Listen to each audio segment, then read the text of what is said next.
Hey there fellow adventurers, welcome back to the channel. So you've battled the big bad, saved the day, and seen the credits roll in Fantasy Life I, the girl who steals time. But now what? Is that really the end of your fantastic journey? Of course not. Fantasy Life I, just like many of its kind, is packed with content even after the main story is over. In fact, that's where a huge chunk of the fun truly begins. Today we're diving into 5 essential things you should do once you finish the main campaign. Let's get it. Become a true master of all trades. Get all lives to hero rank. Each of the 12 lives, from mercenary to angler, alchemist to carpenter, has its own set of challenges and progression. Reaching hero rank for each life unlocks powerful new skills and equipment. It's a fantastic way to experience every facet of the game and beef up your character's overall capabilities. Don't underestimate the power of a well-rounded hero. Not to mention gaining access to the top node of each of the skill trees. This node, unlike all of the others, applies to all of your character's lives. Some, like the magicians, can be quite powerful, giving plus 100% natural SP regen to all lives. So go become the hero you are meant to be. Once you're a hero in every life, your next major goal is to level all lives to 100. Yes, all 12 of them. This is where your character truly becomes unstoppable. Let's break down some easy methods for each type of life. For crafting lives, the trick is efficiency. Find a recipe that uses an easily farmable or cheap materials, but gives a decent amount of XP. This means finding the highest tier recipe you can where all of the materials are easily farmable, preferably even buyable. Buy your materials in bulk from shops if possible, or gather a huge stack, then just sit down and craft. The more items you make, the faster you'll climb. And also remember to equip gear that boosts your XP to both you and your 2 crafting buddies. Yes, their XP bonus applies to you. For combat lives, the fastest way to level is to take on high-level monsters. The harder the enemy, the more XP you get. Look for areas with dense populations of enemies that you can defeat quickly. A great way to do this is by rolling 900 plus groves, or whatever the oldest grove you currently have access to is. What you are looking for is a monster house. This room is great, not only for farming XP, but mystical slates too. The key to this method is to defeat all but one monster. If you do that, the goal of the room will not be complete, allowing you to retire from the grove and re-enter the same room filled with monsters again. Team up with high-level AI companions for even faster clear times. Although, multiplayer would not be good here, as you get the XP bonuses you have in your companions' classes, but you do not benefit from the XP bonuses other players have. For gathering lives, it's all about finding high-density resource nodes. For mining, look for areas with rich veins of ore. For woodcutting, find forests with numerous large trees. And angler, seek out fishing spots known for rare and high-value fish. The key here is not just quantity, but quality. Rare materials and larger fish yield significantly more XP. Equipping gathering gear that allows for faster gathering animations will dramatically speed up the process. In a recent update to the game, new boss nodes were added to Gyneromosia and have proven to be the fastest way to level these gathering professions. 101 Leafy has a couple of videos describing exactly where. I'll link them in the description. Moving on to tip number 3, farm mystical slates. These mysterious items are crucial for high-end content. Mystical slates are primarily dropped by shadow enemies in treasure groves. Repeatedly challenging these powerful foes is your best bet. You can also find them in the central castle in Gyneromosia. So, what are they good for? Mystical slates unlock all sorts of recipes.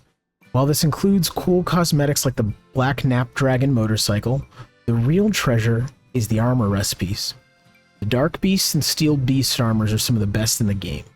Not to mention the elemental weapons, especially the light element weapons. These can be made to be even stronger than the true legendary weapons. This is due to the fact that you can roll increased elemental damage on them. This stat is a percentage value, while on the true time weapons you can only roll flat attack bonuses. This does not mean the true time weapons are bad, but you certainly don't need them. Depending on your luck, you may find these elemental weapons much sooner than you can make the true time weapons. I recommend light element because there are only a few enemies in the game that resist light damage, whereas dark damage is resisted by all of the shadow enemies, which become rather common in endgame groves. The upside to farming these is that you can also farm them in monster houses. So for me, I combine farming these with leveling up my combat lives for maximum efficiency. My 4th tip focuses on our loyal companions. Get all the strangelings. These adorable yet powerful creatures are your best friends in battles and exploration. Strangelings can be found scattered across Riveria. Each area has its own unique set of strangelings, Look for shrines in Gynermosia, monster villages to complete quests that unlock strangelings, or spot odd objects in the overworld. But wait, there's more. Souped up strangelings are strangelings that can be found in groves, and when activated, enhance your buddy's stats. So look out for these special rooms and treasure groves. For more information on buddies, I have a whole buddy guide I will link on the screen now and also in the description that you can watch. We'll tell you all of the ways to acquire strangelings, souped up strangelings, and how to get the most out of your buddies. Finally, our ultimate post-game objective, Gear Up. This is where you truly optimize your character for any challenge. First, the Legendaries of Time. These are incredibly powerful tools and weapons. The recipes can be found throughout Gynermosia. Once you make a tool or weapon of time, look for the Plundering Panther near any monster village. He will comment on how what you've made is close, but not really as fantastic as the tool or weapon he'd seen before. And then he'll give you the recipe for the true tool or weapon of time. This uses the first tool of time, as well as many more legendary reagents to craft, so it's more of a slow grind. However, you can farm the legendary nodes and legendary Don Wooly by changing the rank of any area in Gynermosia. This will reset the spawns on the map, giving you a chance at a legendary. It may take a few resets, so this method isn't insanely fast, but it's the best current way to farm these materials. Make sure you've gotten the area tied to the legendary to rank 5. You do not have to be on rank 5 for them to spawn, but it has to be capable of being at rank 5. And don't forget about elemental weapons. Sometimes a well-crafted weapon with specific stat bonuses or elemental properties can outperform the legendary weapons of time in certain situations. Like I mentioned before, this is a matter of re-rolling the affixes on the item. This will require many redux stones, some luck, and some patience. But this is where you can really push your power to the next level, not only with weapons, but also armor. Min-maxing your affixes is important and can lead to huge damage and survivability gains. But there is a method that can push your stats even further than just remaking items. To do this, you will need to bury them. You heard me. Put all your rare gear in a hole and leave it there for hundreds of years. I'm not even kidding. In treasure groves, there's another type of rare room where you can bury tools and weapons, along with materials.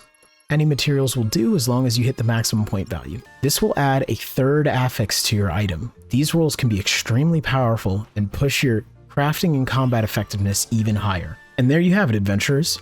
5 essential things to do after you finish the main story of Fantasy Life I, the Girl Who Steals Time. From becoming a master of all lives, gearing up with the most powerful equipment, there's a whole world of adventure waiting for you. Don't let the credits be the end of your journey. If you found this guide helpful, hit that like button and subscribe for more Fantasy Life content. And let me know in the comments what your favorite post-game activity is. Till next time, happy adventuring.